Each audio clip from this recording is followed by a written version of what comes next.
Magbinisaya sa takaron kay, mora maggimingaw nako magbinisaya, kumusta mong hurot diha ba? Samtang atong lakbitan sa paghisgot kininiyang, atong Ginoo ba?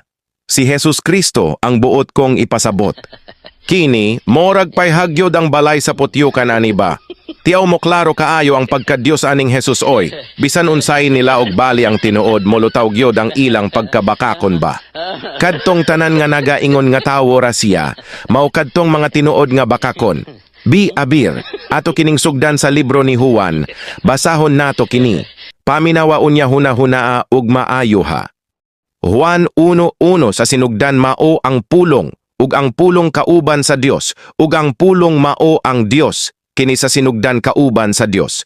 Ang tanang mga butang gihimo niya, ug sa wala siya, walay bisan unsa nga mahimo sa nahimo, unya tawo.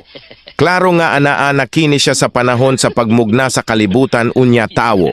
Gibinuangan ra kamo nila. Padayon ta Juan 1:10, dinhi siya sa kalibutan, ug ang kalibutan gibuhat niya, ug ang kalibutan wala mo ila kaniya. Juan 1:11, sa mga iya miyanhi siya, ug ang mga iya wala mo dawat kaniya. Juan 1:14, ug ang pulong nahimong unod, ug nagpuyo ipon kanato ug atong nakita ang iyang himaya. Himaya ingon nga sa bugtong anak gikan sa amahan, puno sa grasya ug sa kamatuoran. Si kinsa kuno tong pulong nga nahimong unod unya nagapuyo uan kanato.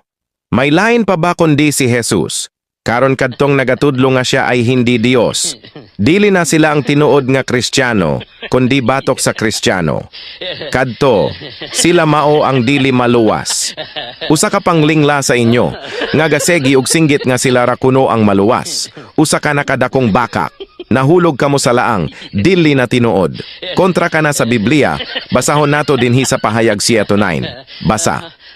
Revelasyon 7:9. Sa human niining mga butanga nakita ko, ug aniya karon, ang usa ka dakong panon, nga dili maisip ni bisan kinsa gikan sa tanang kanasuran, ug kabanayan ug katawohan ug mga sinultihan, nga nanagtindog sa atubangan sa trono, ug sa kordero, nga nanagsulob sa mga bisti nga maputi nga hatagas, ug may mga palwa sa ilang mga kamot. Unya ka ng mga bilyon ka mga tao sa Revelation 7:9. Kamo na tanan. Lain pa, kadtong panahon nga wala pa si Jesus magpakatawo, dili na to sila maluwas. Hunahunaa, kanang 144,000 nga mga tawo, Hudyo na tanan, sa wala pa si Jesus. Unsaon na lang nga nakasulat na yan, nag-save na sila. Nagkatae na doktrina ninyo ba?